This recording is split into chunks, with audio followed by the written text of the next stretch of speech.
Hey guys, this is the Hidden Hero. Today's video, we're going to show how to fight Ogandor. And in my current build, it's going to be a simulation of a new player build. So let's see. Let's see, my armor here, it's a brand new, I resetted my armor perks.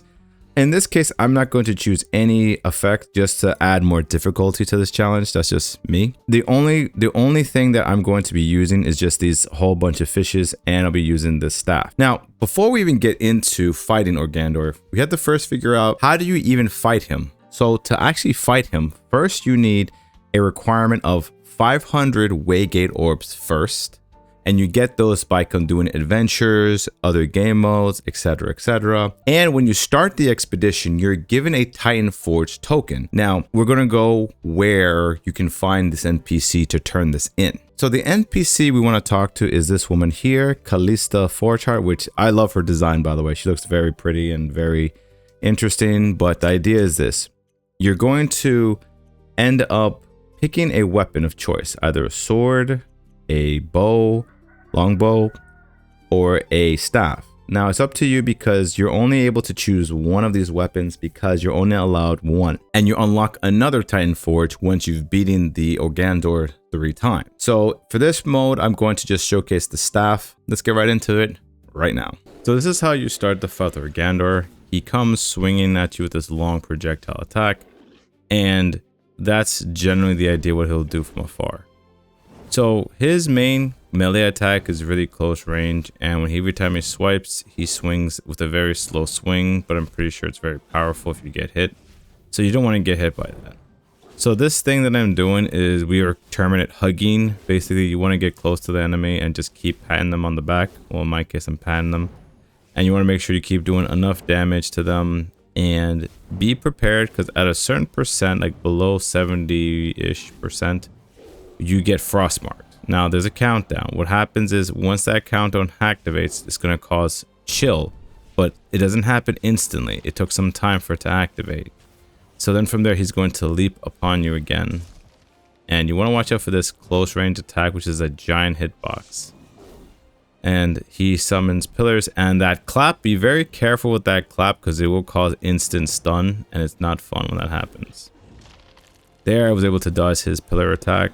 And I got stunned here, but I was able to heal immediately and get out of the situation with my pet.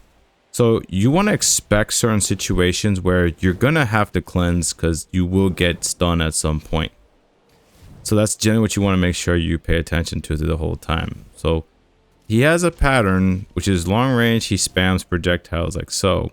But mid range, he'll do this swinging clothesline there. And then once he leaves, once you get closer to him, you repeat the hugging pattern. But, you know, sometimes, you know, I got frostmarked here, unfortunately. So once he's in that position, you want to make sure you keep him in that situation. Now, here I got stunned, and I didn't realize I could have cleansed myself, which I could have done, but I forgot to cleanse myself there. But I was able to spam heal at that time. And ideally, what you want to do is you want to make sure that you're able to avoid getting stunned again, and you want to make sure, see there, I almost died twice because I almost didn't heal fast enough. So I'm now on chill mode right now, and I'm just saving, and then I healed myself with cleanse there. So the main thing you want to keep doing is stay adapted to the situation. See right here, I was kind of panicking a little bit because I was like, oh, I don't know what to do here. I got chilled right here, which was very unfortunate. And here I was just praying. I had to roll against that clap because I didn't want to get stunned. So once I saw he got close to me, I said, okay, I'm going to repeat the hugging process by getting close to him and smacking him. And then when that chill effect activated, I had to walk away from that situation. And again, I would highly recommend you bring lots of fishes here, lots of health. So now in this situation, I think I backed myself into a corner almost. But then I realized there's a small little narrow window of escape. So I'm going to just make sure I plant the last frost mark there.